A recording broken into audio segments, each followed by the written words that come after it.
आनंद श्री अद्वैत गदाधर श्रीवासादि गौर भक्तवृंद।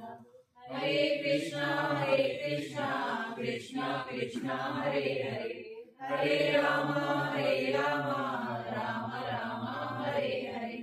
नमो विष्णुपादाय कृष्णपृष्ठाय भूतले श्रीमते भक्ति वेदांत स्वामीति नामिने। नमस्ते सरस्वती देवे गौरवाणी प्रचारिणे, निर्विशेष शून्यवादी पाश्चात्य। हरे कृष्ण। ग्रंथराज श्रीमद् भागवतम की, ग्रंथराज श्रीमद् भागवतम स्कंद 1 अध्याय 1। अध्याय का नाम है मुनियों की जिज्ञासा और श्लोक संख्या है 19। नहीं भी वो पूरा नहीं किया ना हमने, क्योंकि इसका तात्पर्य भी नहीं करा अभी।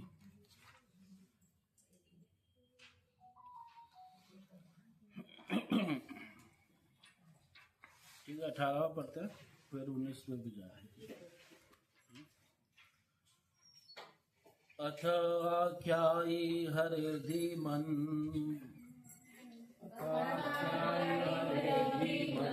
अवतार कथः शुभः, लीला विदधस्वेरम् ईश्वरस्यात्ममायया। अथ आख्यायी हरेर्धीमन्, अवतार कथः शुभः, लीला विदधस्वेरम् ईश्वरस्यात्ममायया। अथ आख्यायी हरेर्धीमन्, अवतार कथः शुभः, लीला विदधस्वेरम् लीला विदधतः स्वेरम् ईश्वरस्यात्ममायया।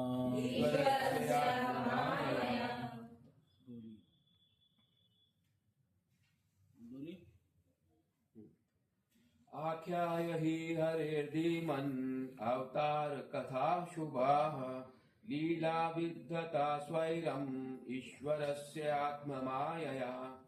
अथाख्यायी हरे धीमन्, अवतार कथा शुभा, लीला विदधत स्वैरम् ईश्वरस्यात्ममायया।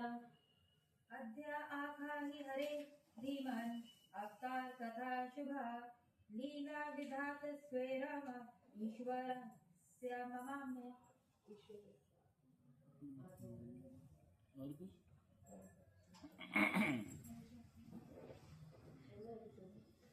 पढ़ना है कि और को बस हो गया।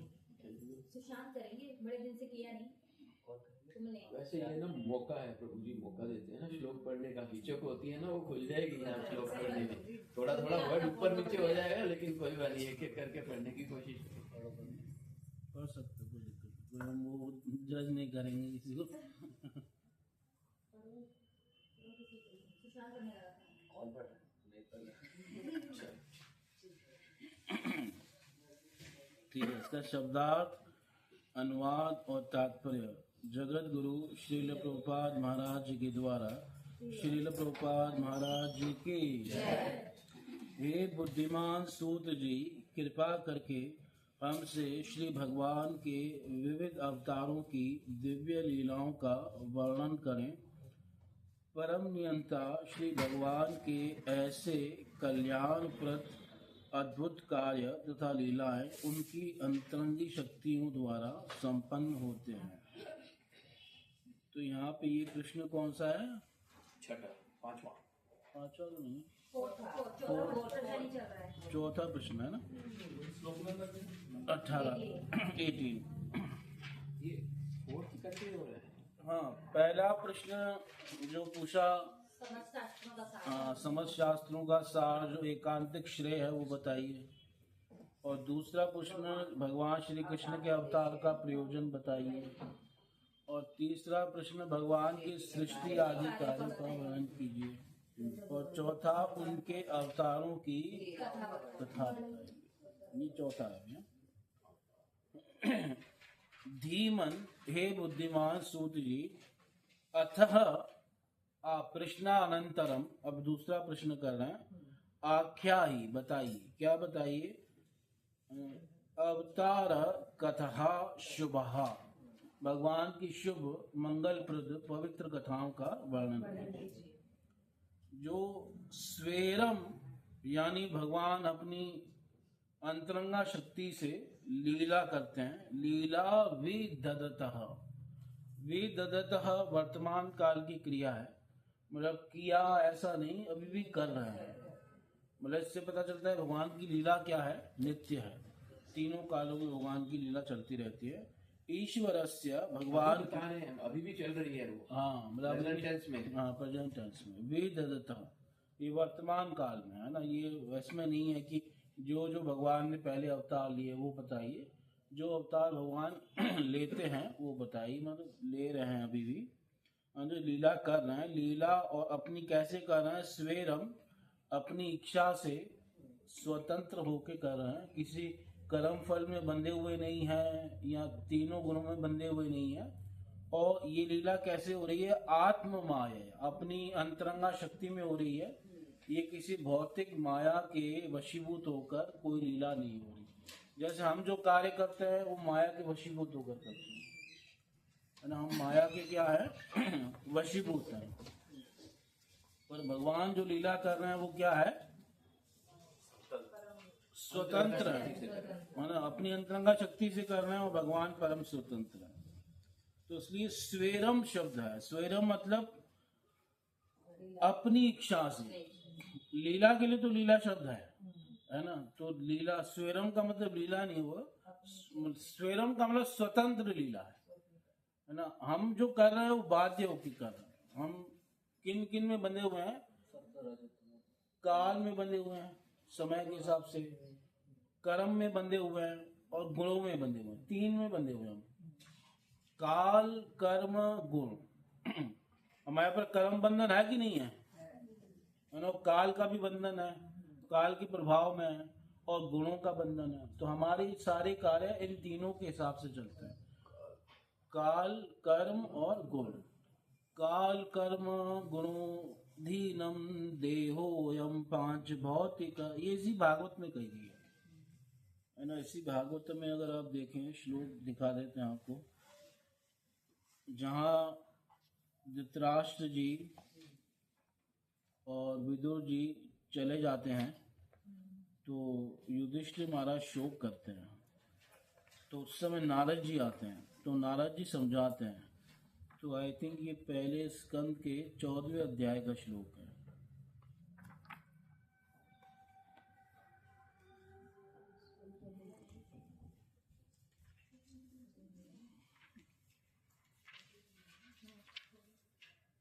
नहीं, पहले के 13वें का है, 13।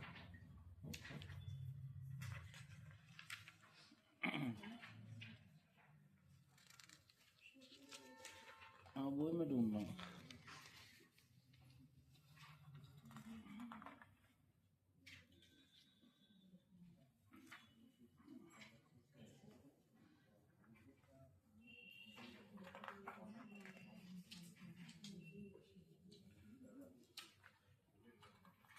हाँ, ये 46 मिल गया, 1:13:46 है ना।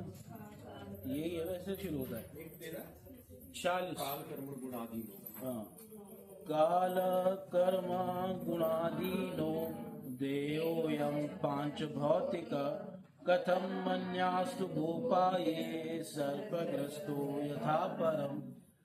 काल कर्म गुणाधीनो, ये काल के अधीन है, कर्म के अधीन है और गुणों के अधीन है। देहोयम, यह जो देह है, कौन सा देह है?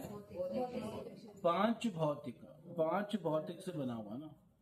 और कथम अन्यासु गोपायेत, ये अन्य किसी का पालन कैसे कर सकता है?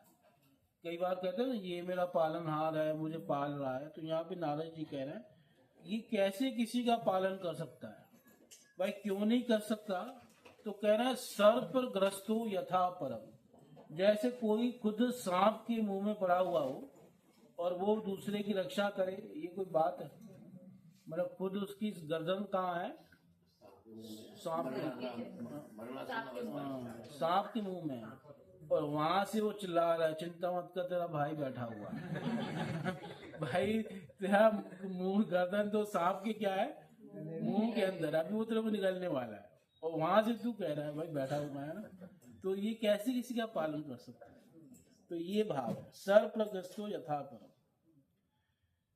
तो हम जो भगवान की लीलाएं क्या है? स्वतंत्र है, स्वेरम है ना, स्वेरम विदधतः। भगवान इस प्रकार करते हैं और अपनी योग माया से करते हैं। तो हम भगवान के अवतारों की चर्चा कर रहे थे, और हमने कौन से अवतारों पे थे? कितने अवतारों की चर्चा की? 6 अवतार।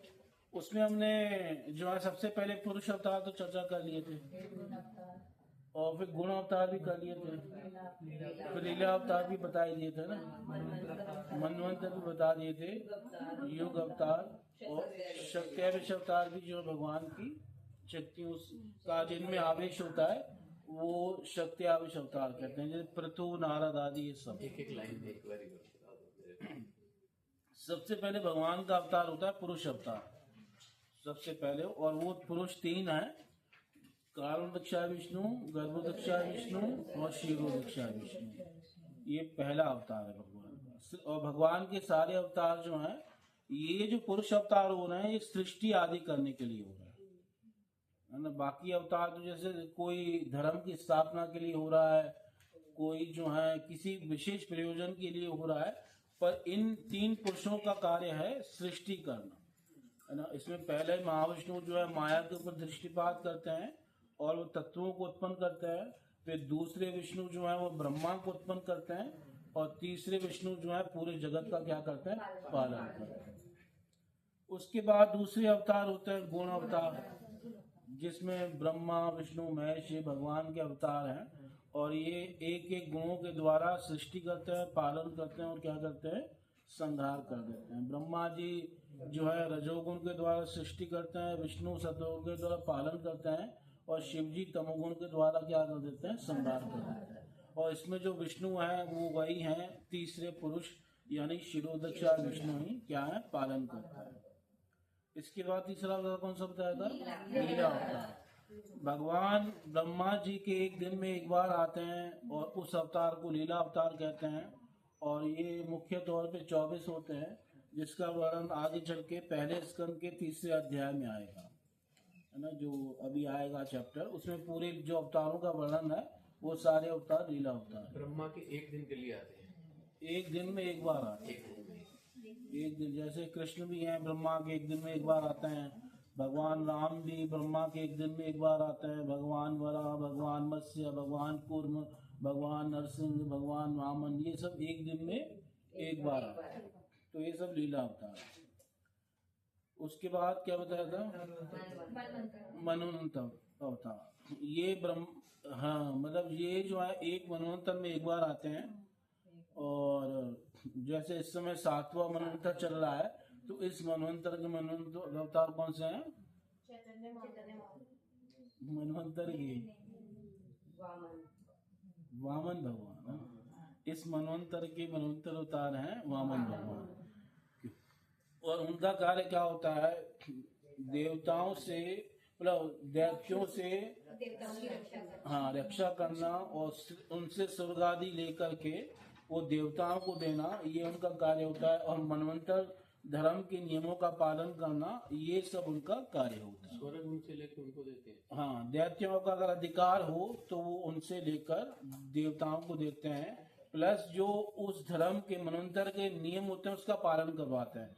जैसे हर मनवंतर में इंद्र बदल जाते हैं, देवता बदल जाते हैं, है ना, उनकी सहायता करते हैं। प्लस हर मनवंतर में सप्तऋषि बदल जाते हैं, है ना। इवन जो है हर मनवंतर में कई चीजें बदल जाती हैं, तो वो सारी व्यवस्था करते हैं मनवंतर अवतार। तो ये हैं भगवान के। जैसे इस समय वामन है, है ना, पूरे 14 मनवंतर के नाम लिखे हुए हैं, कौन कौन से मनवंतर अवतार हैं भागवत के 8वें स्कंद में, आप पढ़ सकते हैं। उसमें आगे कौन सा होगा, उसके बाद कौन सा होगा, सब लिखा हुआ है। उसके बाद आए युग अवतार। युग अवतार भी हर युग में जो भगवान आते हैं, युग धर्म की स्थापना करते हैं, उसको युग अवतार कहते हैं, है ना। और उसके बाद फिर वो आते हैं शक्ति आवेश अवतार, जिसमें किसी शक्ति का आवेश होता है, जैसे पृथु, नारद, ये सब जो है भगवान की शक्ति आवेश अवतार। तो हम युग अवतारों की चर्चा कर रहे थे, तो पिछली बार वहीं पे हमारा जो है समय हो गया था, तो युग अवतारों की चर्चा एक बार फिर से कर लेते हैं। ये वर्णन है भागवत के 11वें स्कंद के 5वें अध्याय में, 11:5-19 आप निकाल सकते हैं, 11:5-19। और ये श्लोक ये प्रश्न कर रहे हैं निमि महाराज, है ना। और ये प्रश्न किससे कर रहे हैं, 9 योगेश्वरों से, है ना। एक बार 9 योगेश्वर आए थे महाराज निमि के यहाँ। 9 योगेश्वर हमने परिचय दिया था, याद है पिछली बार, कि इनकी वंश परंपरा बताई थी। अच्छा, वो तो बड़ा कंफ्यूजिंग भगवान, हमने आपको पता चार्ट बना कर दे दी ताकि हाँ चार्ट तो मैंने नहीं बनाया, है ना, पर मैं फिर से बता देता हूँ, ठीक है। कि भगवान विष्णु से ब्रह्मा जी का जन्म हुआ, और ब्रह्मा जी से उत्पन्न हुए स्वयंभू मनु, है ना। गर्भोदक्षाय विष्णु से ब्रह्मा, और ब्रह्मा से हुए स्वयंभू मनु। और स्वयंभू मनु जो है ये पहले मनु है हमारे, ठीक है, अभी तो 7वें चल रहा है ना। स्वयंभू मनु से हुए प्रियव्रत महाराज, उनके वैसे 5 संतान हैं, 3 पुत्रियां हैं और 2 पुत्र हैं। तो एक पुत्र है प्रियव्रत महाराज, और प्रियव्रत महाराज के पुत्र हुए आग्निद्र महाराज। हाँ आग्निद्र, हम वैसे अग्निधर भी बोलते हैं, अग्निधर नहीं आग्निद्र, है ना, आग्निद्र। और उन आग्निद्र के पुत्र हुए नाभि महाराज, नाभि। और नाभि के पुत्र हुए ऋषभ। हाँ, भगवान ऋषभ का नाम सुना होगा, ये भगवान के अवतार हैं भगवान ऋषभ। और ऋषभ भगवान के 100 पुत्र थे, तो उनमें से एक सबसे श्रेष्ठ पुत्र थे भरत महाराज, जिनकी कथा सुनी होगी, जो अगले जन्म में हिरण बन गए, है ना, जिन्होंने सब कुछ त्याग करने के गए थे और वहां हिरण में आसक्ति हो गई, तो क्या बन गए, हिरण बन गए। तो वो किसके पुत्र हैं, भगवान ऋषभ के। और उन्हीं से हमारे इस वर्ष का नाम क्या पड़ गया, भारतवर्ष। जड़ भारत उसी को बोलते हैं। वो अगले हिरण के बाद तीसरा जन्म था, उसमें वो जड़ भरत बने। ऋषभ के पुत्र कौन थे, भरत, है ना। फिर भरत से वो अगले जन्म में क्या बने, हिरण। फिर हिरण से अगले जन्म में क्या बने, वो जड़ भरत। ये 3 जन्म उनके। हिरण के बाद जड़ भरत। और ये भरत महाराज से हमारे देश का, मतलब हमारे पूरे वर्ष का नाम क्या पड़ा, भारतवर्ष। पहले इसको क्या कहते थे, पहले क्या कहते थे, भारतवर्ष से पहले नहीं, आर्य बताइए, तो मुझे बताइए, पगड़ी बांध के आए हैं। पहले कहते थे इंद्रप्रस्थ का, भारतवर्ष की बात करो। पहले इसका नाम था अजनाब वर्ष। हाँ, अजनाब वर्ष, है ना। पहले इसको अजनाब वर्ष कहते थे। फिर बाद में भरत महाराज इतने महान राजा हुए कि उनके नाम से ही इस देश का नाम पड़ गया, मतलब पूरे वर्ष का नाम पड़ गया भारतवर्ष, है ना। कई बार लोग कहते हैं हमारे यहाँ 3 भरत हुए हैं, एक दुष्यंत के पुत्र भी भरत हुए हैं, दुष्यंत और शकुंतला के, तो उनके नाम से नहीं है भारतवर्ष। और एक भरत और हुआ राम जी के भाई, उनके नाम से भी नहीं है। जो सबसे पहले भरत हुए हैं ये ऋषभ भगवान के पुत्र, उनके नाम से। तो ऋषभ भगवान के 100 पुत्र थे, तो उनमें से एक थे भरत, और बाकी जो 81 पुत्र थे, मतलब अभी और बताएंगे, 81 पुत्र उनके बन गए ब्राह्मण बन गए। हालांकि वो क्षत्रिय थे पर वो कर्म कांडी क्या बन गए, ब्राह्मण बन गए। और 9 पुत्र 9 योगेश्वर बन गए। जो 9 योगेश्वर अभी यहाँ पे जो प्रश्न कर रहे हैं निमि महाराज, तो वो 9 पुत्र उन्हीं के क्या है, 9 योगेश्वर हैं, जो कि ऋषभ भगवान के क्या है, पुत्र हैं, और भरत महाराज के छोटे भाई हैं, है ना। कितने हो गए, 81, 1 82 और 9 91। और बाकी बचे 9, वो 9 भाई जो हमारे यहाँ 9 वर्ष है, उन 9 वर्षों के अधिपति बन गए। हमारे यहाँ 9 वर्ष है ना जम्बू द्वीप के अंदर, हाँ 9 वर्षों के राजा बन गए एक प्रकार से समझो।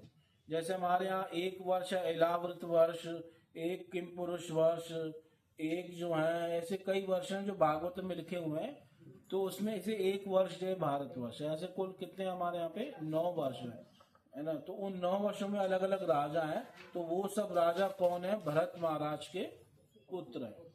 तो इस प्रकार से टोटल जो है ये 100 हो गए पूरे ना, 81 और वो ब्राह्मण बन गए, 1 खुद भरत महाराज है सबसे श्रेष्ठ, और 9 योगेश्वर बन गए, और 9 अधिपति बन गए।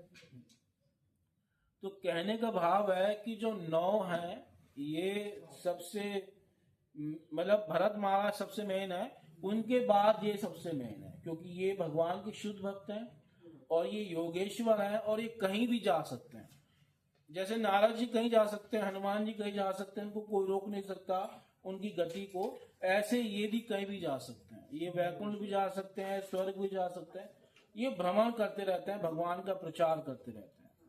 तो ऐसे ही एक बार निमि महाराज के यहाँ चले गए, है ना। निमि महाराज भी ये सूर्य वंश के एक राजा हैं, इनका फिर अलग वंश परंपरा है, वो फिर बताएंगे। तो ये जो है सूर्य वंश के ही हैं निमि महाराज। एक्चुअली में इनकी वंश परंपरा जैसे भगवान से ब्रह्मा, और ब्रह्मा से जो है आए मरीचि मुनि, मरीचि मुनि से आए कश्यप मुनि, कश्यप मुनि से आए सूर्य भगवान, है ना, सूर्य देवता आदित्य, सूर्य मुनि से आए, और सूर्य के पुत्र हुए जो है मनु महाराज, मनु महाराज के पुत्र हुए इक्ष्वाकु महाराज, और इक्ष्वाकु के पुत्र हुए निमि महाराज। तो ये पूरी वंश परंपरा है। तो इनकी भी बता दी और उनकी भी बता दी, ठीक है। तो निमि महाराज एक बार प्रश्न कर रहे हैं, किनसे प्रश्न कर रहे हैं, 9 योगेश्वरों से। तो वो क्या प्रश्न कर रहे हैं, 11-5-19 निकाल लिया। राजोवाच कस्मिन् काले स भगवान् किं वर्ण कीदृशो नृभिः नाम्ना वा केन विधिना पूज्यते तदेवोच्यताम्। कस्मिन् काले यानी किस काल में, किस युग में, स भगवान वह भगवान वो पूजित होते हैं, तो उनका क्या वर्ण होता है, किम वर्ण, वर्ण मतलब समझ रहा है, हाँ कलर, और कीदृशो नृभि, और कैसे मनुष्य उनकी पूजा करते हैं, और नामना वा केन उनका नाम क्या होता है, नामना वा मतलब उनका भगवान का नाम क्या होता है, और केन विधिना और किन विधि के द्वारा उनकी क्या होती है, पूजा की जाती है। तो यानी कितने प्रश्न कर रहे हैं कि उनका वर्ण क्या होता है, कौन से युग में आते हैं, और कौन से मनुष्य उनकी पूजा करते हैं, और नाम क्या होता है, और किस विधि से पूजा की जाती है। 5 प्रश्न कर रहे हैं। तो अब वो जवाब दे रहे हैं। करभाजन मुनि जवाब दे रहे हैं। 9 योगेश्वरों में एक योगेश्वर है करभाजन, तो वो उत्तर दे रहे हैं अगले 20वें श्लोक में। कृतं त्रेता द्वापरं च कलिर् इत्येषु केशव नाना वर्णाभिधाकारो नानेव विधिनेज्यते। कृतं यानी सतयुग, त्रेता, द्वापर और कली, इन चारों युगों में भगवान केशव के अलग अलग वर्ण होते हैं, नाना वर्ण, और अलग अलग नाम होते हैं। अभिधा का मतलब होता है नाम, और आकार भी अलग अलग होता है, और अलग अलग विधियों से लोग उनकी क्या करते हैं, पूजा करते हैं। यानी कि भगवान की पूजा हर युग में होती है और भगवान हर युग में अवतार लेते हैं, है ना, उसको युग अवतार कहते हैं। तो सबसे पहले कौन सा युग आता है, सतयुग। तो सतयुग का बता रहे हैं, कृते शुक्ल चतुर्बाहु जटिलो वल्कलांबर कृष्णाजिनोपवीतक्षान बिभ्र दंड कमंडलु। कृते, कृतयुग में यानी सतयुग में भगवान के विग्रह का रंग होता है सफेद, शुक्ल, भगवान शुक्ल वर्ण के होते हैं, ठीक है। और उनकी भुजाएं कितनी होती हैं, चतुर्बाहु जटिलो, और वो सर पे जटाएं धारण करते हैं।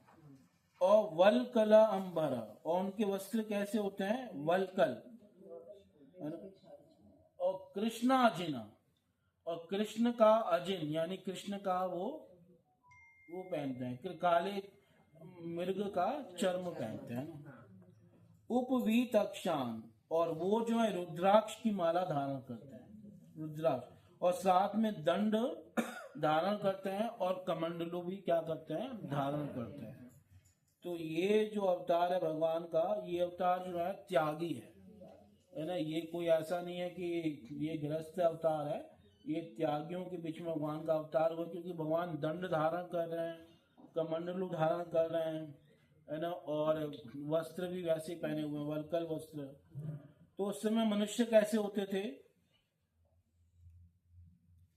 मनुष्यास्तु तदा शांता निर्वैरा सुहृदय समा यजन्ति तपसा देवं शमेन च दमेन च। मनुष्यास तदा शांता, उस समय मनुष्य शांत होते थे, है ना। कलयुग की तरह ऐसा नहीं कि लड़ाई झगड़े करने वाले, उस समय जो मनुष्य क्या है, शांत है। निर्वैरा, किसी से वैर नहीं करते थे, सुहृद होते थे और समान होते थे। और भगवान की पूजा कैसे करते थे, यजंती तपसा देवम, तपस्या से यानी यहाँ ध्यान से भगवान का क्या करते थे, पूजा करते, विधि ध्यान थी। और शमेन च दमेन च, मन के ऊपर नियम करते थे, और साथ में इंद्रियों के ऊपर भी क्या करते थे, संयम करते थे। और उन भगवान के नाम क्या होते थे, हमने क्या नाम बताया था सत्यों के अवतार का, बताया था कुछ नाम, हंस अवतार। तो ये देखो यहाँ पे लिखा हुआ है, इनके नाम बताए हैं, हंस सुपर्णो वैकुंठो धर्मो योगेश्वरो मल ईश्वर पुरुषो व्यक्त परमात्मा इति गीयते। ये सब उनके नाम होते थे, हंस, सुपर्ण, वैकुंठ, धर्म, योगेश्वर, है ना, और अमल, ईश्वर, पुरुष, अव्यक्त, परमात्मा, इति गीयते, ये उनके नाम होते थे। ये सत्युग के युग अवतार थे, यानी ये भगवान ब्रह्मचारी के रूप में थे। इस प्रकार से ही सत्युग के युग अवतार। उसके बाद कौन सा आया, त्रेता। अब त्रेता का वर्णन कर रहे हैं 24वें श्लोक में। त्रेतायाम रक्त वर्णोसो चतुर्बाहु त्रिमेखल हिरण्यकेश त्रय्यात्मा श्रेकुस्रव आदि उपलक्षण। त्रेतायाम रक्त वर्णोसु, त्रेता युग में भगवान का वर्ण कैसा है, लाल। हमने क्या बताया था, लाल ही बताया था, पीला तो नहीं बताया था रक्त वर्ण, है ना। त्रेतायाम रक्त वर्णोसु, और भगवान की कितनी भुजाएं हैं, 4 भुजाएं। और वो कमर में क्या पहनते हैं, त्रिमेखला, है ना, 3 मेखला धारण करते हैं, ठीक है। और उनके बाल कैसे हैं, हाँ, उनके बाल सुनहरे हैं। हिरण्यकेश, और त्रयी आत्मा, यानी त्रयी आत्मा का मतलब है वेद के स्वरूप हैं, वेद के जैसे यज्ञ आदि करते हैं उसके रूप में प्रकट, वेदों को त्रयी कहते हैं। और उन्होंने साथ में क्या धारण किया हुआ है, शंख चक्र, ये नहीं क्या धारण किया हुआ है ना। श्रिक उस्रव आदि उपलक्षण है, तो श्रिक श्रुवा आदि यज्ञ पात्रों को धारण किया हुआ है, यानी जिससे आहुति आदि डालते हैं, ऐसे यज्ञ के पात्रों को धारण किया है। अब मनुष्य कैसे पूजा करते थे, तम तदा मनुजा देवं सर्वदेवमयं हरिं यजन्ति विद्यात्रया धर्मिष्ठा ब्रह्मवादिनः। तदा मनुजा तम देवम, उन भगवान को जो सर्वदेवमयम हरिमय, यजंती त्रया विद्या, 3 विद्याओं से, यानी वेदों के यज्ञों से उनकी क्या करते थे, पूजा करते। वेद का नाम त्रयी होता है ना, यजंती विद्या त्रया। जैसे मैंने पहले बताया कि पहले सतयुग में वेद नहीं होते थे, वेद कब प्रकट हुए हैं, त्रेता युग में। और उस समय लोग बड़े धर्मिष्ठ होते थे और बड़े ब्रह्मवादी होते थे, तो बड़े बड़े यज्ञ करते थे। और उस समय भगवान का नाम क्या होता था, हाँ, अब इसमें देखो क्या बता रहे हैं, विष्णुर्यज्ञ प्रश्निगर्भ सर्वदेव उरुक्रम वृषा कपिर्जयंतश्च उरुगाय तीर्यते। उनका नाम होता था विष्णु, यज्ञ, कृष्णिगर्भ, सर्वदेव, उरुक्रम, वृषा कपि, जयंत, उरुगाय, इस प्रकार उनके नाम होते थे। ठीक है। उसके बाद कौन सा युग आया, द्वापर आया ना, कलयुग उसका अभी आएगा कलयुग। तो द्वापर में भगवान क्या है, द्वापरे भगवान श्याम पीतवासा निजायुध श्रीवत्सादिभिरंकेश लक्षणे उपलक्षित। द्वापरे भगवान श्याम, द्वापर युग में भगवान का वर्ण क्या है, श्याम वर्ण है ना। और उनके वस्त्र कैसे हैं, पीले रंग के, पीतवासा। और आयुध क्या है, निज आयुध। निज आयुध है जो उनके आयुध हैं, शंख चक्र गदा पद्म, यही आयुध है। और साथ में उनका एक चिन्ह भी है उनके वक्ष स्थल पर। कौन सा चिन्ह है, श्रीवत्स आदि वीर अंकेश लक्षणे उपलक्षिता। एक तो श्रीवत्स का चिन्ह है ना, और दूसरा कौन सा है ना, और एक तो शंख चक्र, ये तो हो गए। और साथ में कोई और भी चिन्ह है भगवान जो धारण करते हैं श्रीवत्स के अलावा, कौस्तुभमणि है ना, सही कहा आपने। कौस्तुभमणि भी भगवान क्या किए हैं, धारण किए हैं। लक्षण उपलक्षित, इस लक्षणों से भगवान क्या हो रहे हैं, उपलक्षित हो रहे हैं, कौस्तुभ इत्यादि मणि से। ठीक है। तो ये सामान्य द्वापर युग के अवतार का वर्णन है। पर इस द्वापर युग में स्वयं भगवान कृष्ण है, तो उनका वर्णन कर दिया उन्होंने। पर एक्चुअल में द्वापर युग में क्या होते हैं, भगवान श्याम ही होते हैं, है ना। पर इस समय कौन है द्वापर युग के अवतार, भगवान श्री कृष्ण है। तो कृष्ण तो हर द्वापर में नहीं आएंगे, पर जो द्वापर युग के युग अवतार है वो हर द्वापर में आएंगे। ठीक है। कृष्ण नहीं आते, कृष्ण जैसे पहले ही बताया ब्रह्मा के एक दिन में एक बार आते हैं, पर जो द्वापर का युग अवतार है वो हर युग में आएगा, हाँ। तो प्रभु जी, ये जो प्रलय के बाद जब दोबारा सतयुग त्रेता द्वापर चलता है, तो यही भगवान अवतार लेते हैं फिर उसमें भी? हाँ, भगवान की, हाँ, इसी इसी वर्ण वर्ण। से। तो उस समय लोग कैसे पूजा करते हैं भगवान की, तम तदा पुरुषम मर्त्या महाराजोपलक्षणम यजंती वेद तंत्राभ्याम परम जिज्ञासवो नृप। तम तदा, तम पुरुषम, उन भगवान की, तदा उस समय के लोग, मर्त्या यानी मनुष्य, महाराजोपलक्षणम, महाराज रूप से जो पूजा होती है, यानी भगवान की जो पूजा होती है अर्चा वगैरह की, वो महाराज उपलक्षणम होता है। जैसे ये चावल रुलाना है ना, ऊपर छत्र स्थापित करना, जैसे पहले राजाओं का नहीं होता था सम्मान, ऐसे भगवान की क्या होती है, पूजा होती है। इसको कहते हैं महाराजोपलक्षणम, यानी अर्चा वगैरह की क्या करते थे लोग, सेवा करते थे पूरे सम्मान के साथ, पूरे रिस्पेक्ट के साथ। जैसे पहले महाराजा महाराजाओं की होती थी, है ना, राजा महाराजा कहीं भी जाते थे तो साइड में 2 लोग पंखा चलने वाले होते थे, कोई ये छत्र पकड़ने वाला होता था, है ना। इस प्रकार से महाराज की जय हो, है ना, ऐसे बोलते हुए समाचार देते थे, है ना।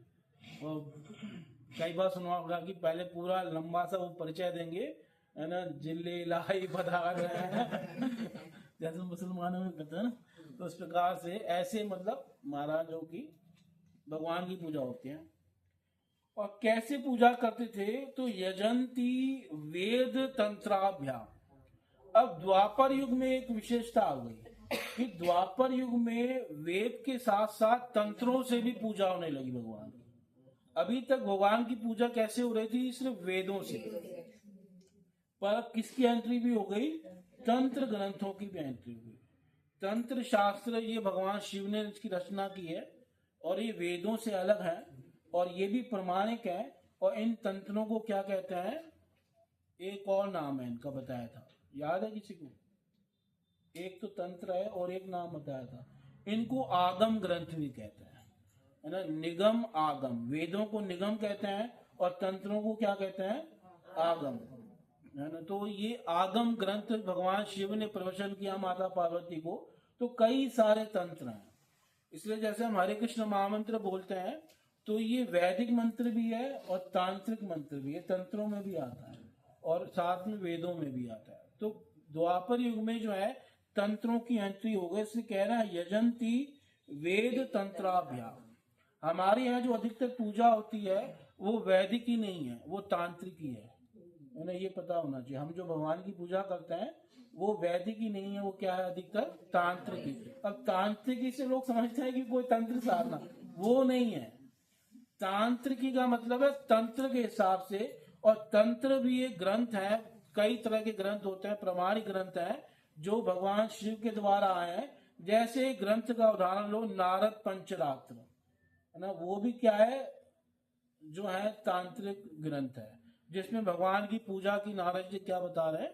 उपासना बता रहे हैं। हाँ, नारद पंचरात्र उसी में आता है ना, कई ग्रंथ आते हैं उसमें। तो यजंती वेद तंत्राभ्याम परम जिज्ञासवो नृपा। उस समय जिज्ञासु मनुष्य भगवान की पूजा करते थे और भगवान के नाम क्या होते थे? नमस्ते वासुदेवाय, नमः संकर्षणाय च, प्रद्युम्नाय अनुरुद्धाय, तुभ्यं भगवते नमः। तो ये वासुदेव, आगे भी क्या है? नारायणाय ऋषये पुरुषाय महात्मने, विश्वेश्वराय विश्वाय सर्वभूतात्मने नमः। तो ये भगवान के सब नाम है, वासुदेव, संकर्षण, प्रद्युम्न, अनिरुद्ध। हालांकि भगवान के स्वरूप भी हैं, है ना। और नारायण, इस प्रकार से पुरुष, महात्मा, विश्वेश्वराय, विश्वाय, ये सब भगवान के नाम होते थे। तो इस प्रकार द्वापर युग में भी भगवान की क्या होती थी? पूजा होती थी। और उनका शाम भी कहते थे, क्योंकि उनका वर्ण शाम था, तो उनका कॉमन नाम शाम भी था। उसके बाद क्या है? कलयुग। तो अब कह रहे हैं इति द्वापर उर्विशा स्तुवन्ति जगदीश्वरम, नाना तंत्र विधानेन कलोपि यथा शृणु। इति द्वापर, है ना। इस प्रकार से द्वापर युग में भगवान की लोग पूजा करते थे। स्तुवन्ति जगदीश्वरम, उनकी स्तुति करते थे। उर्वीश का मतलब है हे पृथ्वी के राजा, निमि को कह रहे हैं। पर क्या कलयुग में पूजा नहीं होती? तो कह रहे हैं नहीं, नाना तंत्र विधानेन, अनेकों तंत्रों के विधान से भी कलोपि, कलयुग में भी लोग भगवान की पूजा करते हैं। और कलयुग में किस भगवान की पूजा होती है? तो कह रहे हैं यथा शृणु। अब मैं बता रहा हूं, उसको सुनो। तो यहाँ पे अब देखो वेद हटा दिया, अब केवल किसको ले आए? तंत्र को। क्योंकि कलयुग में किसकी प्रधानता है? तंत्र की प्रधानता है, वेद की प्रधानता नहीं है। यानी कि वेद सबसे श्रेष्ठ शास्त्र है, पर फिर भी कलयुग में लोग भगवान की पूजा अधिकतर कैसे करते हैं? तंत्र के हिसाब से, वेद के। इसलिए हमारे यहाँ जितने भी फेस्टिवल है ना, वो वैदिक फेस्टिवल कोई भी नहीं है, वो सब पौराणिक हैं या तंत्रों के हिसाब से है। अधिकतर हमारी सारी सेवा, सारी पूजा तंत्रों के आधार पर चल रही है। इसलिए यहाँ पे खुद कह रहे हैं नाना तंत्र विधान है ना कलो अपी, कलयुग में भी पूजा करता है लोग, है ना, यथा शृणु। तो कलयुग में किनकी पूजा होती है? उनका नाम क्या है? तो सबसे पहले कह रहे हैं उनका वर्ण बता रहे हैं। कलयुग में जिनकी पूजा होती है, कृष्ण वर्णम तुषा कृष्णम संगोपांगास्त्र पार्षदम, यज्ञ संकीर्तन प्रायर यजंती सुमेधस। कलयुग में जो भगवान होंगे वो कृष्ण वर्ण के होंगे। कौन से वर्ण के होंगे? यानी काले होंगे। तो कलयुग में है भगवान काले? बोलते हैं ना कल की वो तो बहुत बनता है। कल के अवतार की बात नहीं हो रही, कलयुग के युग अवतार की बात हो रही। पर फिर कह रहे हैं कृष्ण वाणी के साथ आगे कह रहे हैं तुषा अकृष्णम, पर जो उनकी कांति होगी वो अकृष्ण होगी, यानी वो गौर वर्ण की होगी, है ना। यानी कौन होंगे वो? चैतन्य महाप्रभु, पीत वर्ण के, है ना, यानी गौर वर्ण के होंगे, तप्त कांचन गौरांग, इस प्रकार से होंगे। तो वैसे हैं वो कृष्ण, उनका वर्ण कृष्ण है, पर उन्होंने किसकी कांति अपने ऊपर ले ली है? राधा रानी की। तो उसके तुषा कांत्या अकृष्णम, वो कांति से अकृष्ण होंगे। और उनके साथ कौन होंगे? उनके साथ उनके अंग होंगे, उपांग होंगे, उनके अस्त्र होंगे और उनके पार्षद होंगे। अब भाई कोई व्यक्ति आएगा तो उसके अंग तो होंगे ही होंगे, ये क्या कह रहे हो अंग होंगे, उपांग होंगे, अस्त्र होंगे। तो यहाँ अंग का मतलब है कि उनके साथ नित्यानंद प्रभु होंगे, और उपांग का मतलब उनके साथ अद्वैत आचार्य होंगे, और अस्त्र का मतलब उनके पास 2 अस्त्र होंगे जिससे वो सबको भक्त बनाएंगे। एक भगवान का नाम होगा और दूसरा उनका सौंदर्य होगा, जिससे वो क्या करेंगे? सबको मोहित करेंगे। और पार्षद कौन होंगे? श्रीवास आदि उनके साथ उनके पार्षद होंगे, क्योंकि कलयुग के अवतार गोपनीय हैं, तो इसलिए उनको छिपा करके क्या करना है बता रहे हैं, है ना। सांगो उपांग अस्त्र पार्षद। और लोग कैसे पूजा करेंगे उनकी? यज्ञ संकीर्तन प्राय उनकी पूजा संकीर्तन यज्ञों के द्वारा होगी। और कौन पूजा करेंगे? यजंत ही सुमेधस्य, जिनकी बुद्धि अच्छी होगी, समझदार लोग क्या करेंगे? उनकी पूजा करेंगे, चैतन्य महाप्रभु। अब बताओ कलयुग में, अब ये युग अवतार बता रहे हैं कलयुग के। अगर मान लो चलो कोई कह दे भाई ये तुम्हारी सांप्रदायिक व्याख्या है, यहाँ पे चैतन्य महाप्रभु का वर्णन नहीं है ना, ये तुम इस संप्रदाय में हो, तुम ऐसी व्याख्या कर रहे हो, यहाँ कोई चैतन्य महाप्रभु का वर्णन नहीं है, हम तो नहीं मानते। मान लो कोई कहे, ठीक है, यानी श्री संप्रदाय का वैष्णव कोई कहे, या मध्वाचार्य संप्रदाय का कोई वैष्णव कहे, या किसी अन्य संप्रदाय का कोई वैष्णव कहे कि ये व्याख्या तुम्हारी अपनी गौरीय वैष्णव वालों की है, इसको सांप्रदायिक व्याख्या कहेंगे, ये यहाँ पे चैतन्य महाप्रभु का तो नाम भी नहीं है, तुमने ऐसे ही जोड़ लिया। तो भाई चलो हमारी व्याख्या संप्रदायिक है, फिर तुम इस श्लोक की व्याख्या करो, फिर एक कलयुग का युग अवतार बताओ कौन सा है ना, क्योंकि युग अवतार का तो वर्णन हुआ है और कलयुग में भी लोग उसकी पूजा करेंगे। तो ये युग अवतार है कौन सा? क्या ये भगवान बुद्ध है? क्या बुद्ध भगवान की कोई संकीर्तन से पूजा करता है? नहीं करता। क्या भगवान कल्कि हैं? कल्कि तो अभी होने वाले हैं, अभी वो कलयुग के अंत में आएंगे, तो वो भी युग अवतार तो नहीं माने जा सकते। और कल्कि भगवान की तो कोई पूजा वूजा भी नहीं, वो तो सब असुरों को क्या करेंगे? दुष्टों को मार देंगे। तो ये फिर कौन है बताओ, कौन बताएगा? ये चैतन्य महाप्रभु के अलावा ये श्लोक कहाँ लागू होता है? कलयुग में और भगवान का अवतार हुआ कौन सा है ना? ये 2 अवतार ही तो होंगे कलयुग में जो फेमस हैं, एक भगवान बुद्ध और एक कल्कि, है ना। और ये श्लोक न कल्कि के ऊपर घटित हो रहा है न बुद्ध के ऊपर घटित हो रहा है, तो ये किसके ऊपर घटित हो रहा है?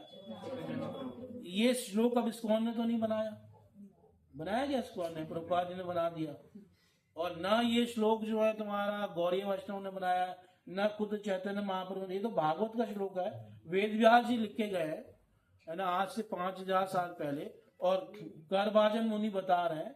तो ये श्लोक केवल और केवल किस पर घटित हो रहा है? चैतन्य महाप्रभु। जो चैतन्य महाप्रभु को भगवान नहीं मानते, उन्हें भागवतम ये सही ढंग से पढ़नी चाहिए, तो मान जाएंगे कि हाँ महाप्रभु क्या है? कलयुग के युग अवतार है, और ये बिल्कुल पता चल रहा है। ऐसे ही सनातन जी ने महाप्रभु से बातचीत कर रहा था ना, तो महाप्रभु बताते हैं सनातन गोस्वामी को कि ये 4 युगों के अवतार वो भी बताते हैं। तो महाप्रभु ने कलयुग का भी युग अवतार बताया कि कलयुग का युग अवतार ये होगा। तो सनातन जी कह रहे हैं प्रभु फिर इस हिसाब से तो आप ही हुए कलयुग के युग अवतार। तो महाप्रभु गुस्से में आ गए, उन्होंने कहा मेरे साथ चालाकी मत करना सनातन, है ना। मतलब महाप्रभु को पसंद नहीं आता था कोई उन्हें क्या कहे? भगवान कहे, है ना। वो भगवान है, पर फिर भी उन्हें पसंद नहीं आता था। तो क्या, पर हम निष्पक्ष होकर देखें तो ये श्लोक और कहीं घटित नहीं हुआ। तो इसमें देखो, जो पहले क्या बताए थे, कितने प्रश्न किए थे उन्होंने, वो सबके उत्तर आ गए कि नहीं आ गए। इसमें पहला प्रश्न क्या था कि किस युग में आएंगे, तो ये उत्तर आ गया इसमें, पिछले श्लोक में आ गया ना, कलोपी, तो कलयुग आ गया, ठीक है। और दूसरा प्रश्न क्या था, किस वर्ण के होंगे, तो कृष्ण वर्ण, तुषार कृष्ण आ गया, है ना। और तीसरा कौन से रंग के वस्त्र डालेंगे? वस्त्र तो नहीं डालेंगे। तीसरा प्रश्न विधि क्या होगी, पूजा की विधि क्या होगी? हाँ, तो यज्ञ संकीर्तन प्राय, संकीर्तन विधि होगी प्राय। और और प्रश्न क्या था, उनका नाम नाम क्या होगा, है ना। तो नाम जो है एक्चुअल में, नाम भी एक प्रकार से बता दिया, कृष्ण वर्ण कह के कृष्ण नाम भी बता दिया कि उनके कृष्ण वर्ण ही उनका नाम होगा। मतलब वर्ण का मतलब अक्षर भी होता है ना, एक होता है कलर और एक होता है अक्षर। तो उनका नाम शुरू होगा कृष्ण वर्णों से, कृष्ण चैतन्य महाप्रभु, है ना। तो नाम भी बता दिया। और कौन लोग पूजा करेंगे, तो वो भी बता दिया। एक ही श्लोक में क्या कर दिया, सबका उत्तर दे दिया, यजंती सुमेधस्य। तो इस प्रकार से ये कलयुग के युगावतार का वर्णन कर दिया कि कलयुग के युगावतार कौन से होंगे, चैतन्य महाप्रभु, है ना। और बुद्धिमान लोग कलयुग में भी भगवान की क्या करते हैं, पूजा करते हैं। इसलिए आप लोग बहुत बुद्धिमान हो जो भगवान की पूजा कर रहे हो। ये मैं नहीं कह रहा है, भागवतम ही कह रहा है ना, सुमेध से, है ना। मेधा भी नहीं कह रहा, सु शब्द लगा रहा। बहुत समझदार लोग हैं जो भगवान की पूजा कलयुग में क्या है, करते हैं। अब मैंने कहा था कि एक प्रमाण और दिया था कि देवता लोग भी क्या है, पृथ्वी पे आना चाहते हैं, है ना, भारतवर्ष में आना चाहते हैं, है ना। उसका भी प्रमाण है भागवत में, है ना। ये अगले श्लोक भी वैसे तो बहुत अच्छे हैं, पर ये अभी नहीं ले रहे। तो उसमें भी यही भाव है, चैतन्य महाप्रभु का ही वर्णन है 33 में भी और 34 में भी, है ना। तो उस प्रकार से जो है, हाँ, अब वो श्लोक देखते हैं हम जहाँ पे देवता लोग भी प्रार्थना कर रहे हैं कि हम जो है भारतवर्ष में हमें मनुष्य शरीर प्राप्त हो। इसके लिए आप देख सकते हैं 5वां स्कंद 19वां अध्याय 21वां श्लोक, 5, 19, 21।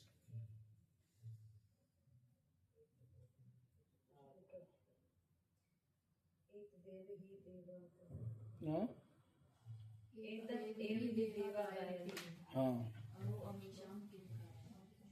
एक मिनट मैं भी निकालूं पहले।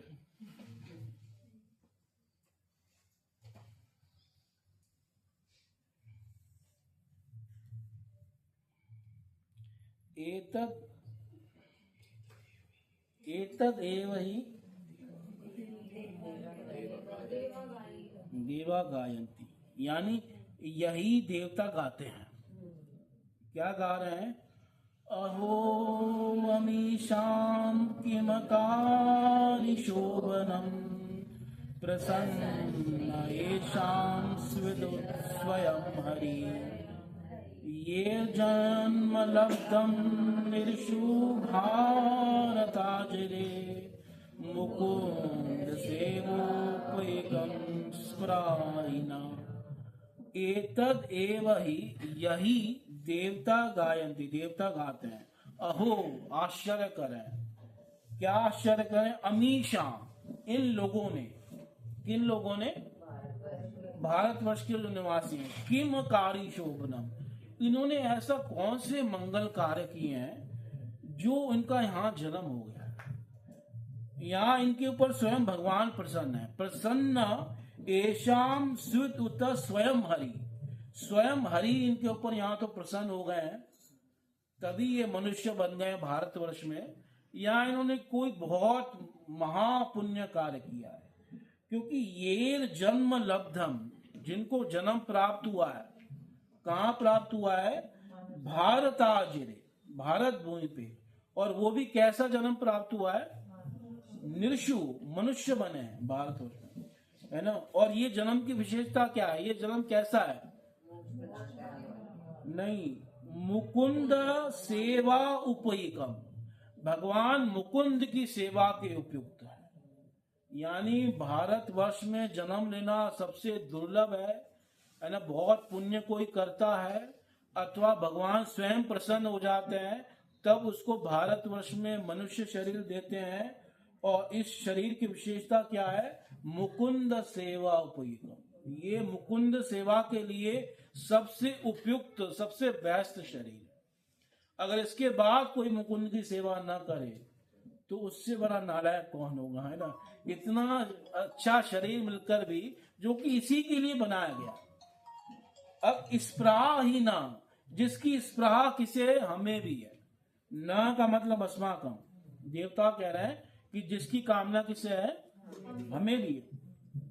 यानी भगवान, अगर हमने भी जो है कुछ अच्छे कार्य किए हों, कुछ हमारे पुण्य बचे हों, हम स्वर्ग में अपने पुण्यों को खत्म करते जा रहे हैं, अगर कुछ पुण्य बचे हों तो उनसे हमें आप क्या करो? भारतवर्ष में जन्म लो, है ना, मनुष्य शरीर दे दो। और प्रभु जी जैसे भारतवर्ष में सारे तो एक जैसे नहीं होते, सब लोग तो भगवान की पूजा नहीं करते, तो कैसे उसको हम लोग करते हैं? मतलब कहने का भाव है कि वो नहीं करते तो वो इसी प्रकार है कि जैसे किसी को बहुत सुनहरा अवसर प्राप्त भी हो गया पर उसने उसका फायदा नहीं उठाया, है ना। ये बहुत अच्छा अवसर भगवान ने दिया, है ना, और फिर उसने उसका फायदा नहीं उठाया, ये उसका दुर्भाग्य है। वरना इस भारत भूमि पे मनुष्य शरीर मिलना बड़ा दुर्लभ है। और वो भी ये शरीर एकदम मुकुंद की सेवा के उपयुक्त है। स्वर्ग आदि के देवता भी इस शरीर की कामना करना चाहते हैं, मतलब चाहते हैं वो। तो ये कहते हैं मनुष्य बहुत सुकृति अर्जित करता है, बहुत पुण्य कार्य करता है तो जाके देवता बनता है। अब देवता बन के भी वो मनुष्य फिर आना चाहते हैं, ये कैसे कॉन्ट्रडिक्शन है? मतलब देवता बनना भी बन जाएगा पुण्य आदि से, पर उसका उद्धार नहीं हो सकता। उद्धार जन्म मृत्यु के बंधनों से तभी होगा जब वो यहाँ मनुष्य शरीर प्राप्त करेगा और मुकुंद की सेवा करेगा, तभी उसका संसार खत्म होगा। तो देवता में सिर्फ पुण्य कार्य किए, उनकी सेवा नहीं करी। हाँ। सेवा करते तो गोलोक में जाते हैं। हाँ। वो पुण्य वो कार्य किए, देवता इसलिए लोग भी देवता वापस आएंगे, मटेरियल लोक में। हाँ वापस आएंगे, है ना। इसलिए देवता लोग खुद कहते हैं कि प्रभु देखो 28 में ये बात कह रहे हैं, इसी अध्याय में 28 में क्या कह रहे हैं देवता लोग? मिल गया? इसी अध्याय का, हाँ, यद्यत्र नः स्वर्ग सुखावशेषितम् स्विष्टस्य सुप्तस्य कृतस्य शोभनम् तेन जनाभे स्मृतिमज्जन्मना स्यात् वर्षे हरि यद्भजतां शन्तनोति।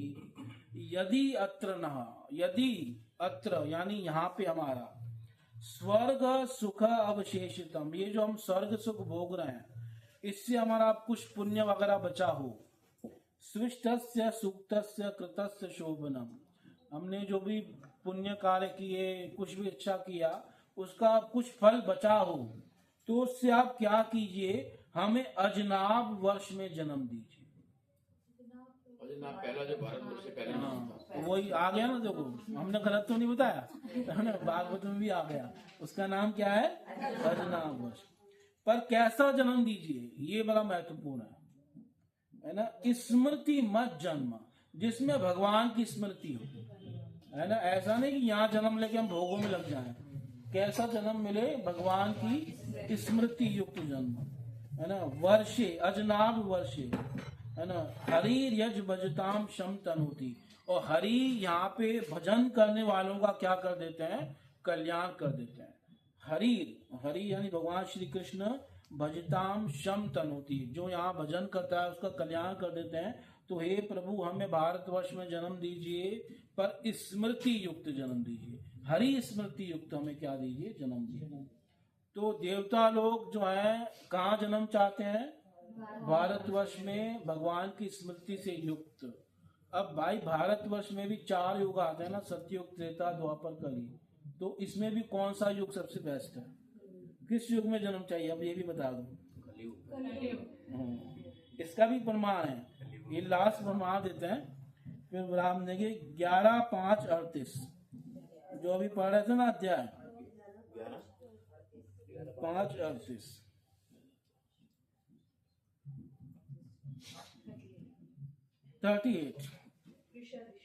हाँ देखो इसमें कह रहे हैं कृतादिषु प्रजा राजन् कलौ इच्छन्ति संभवम् कलौ खलु भविष्यन्ति नारायण परायण।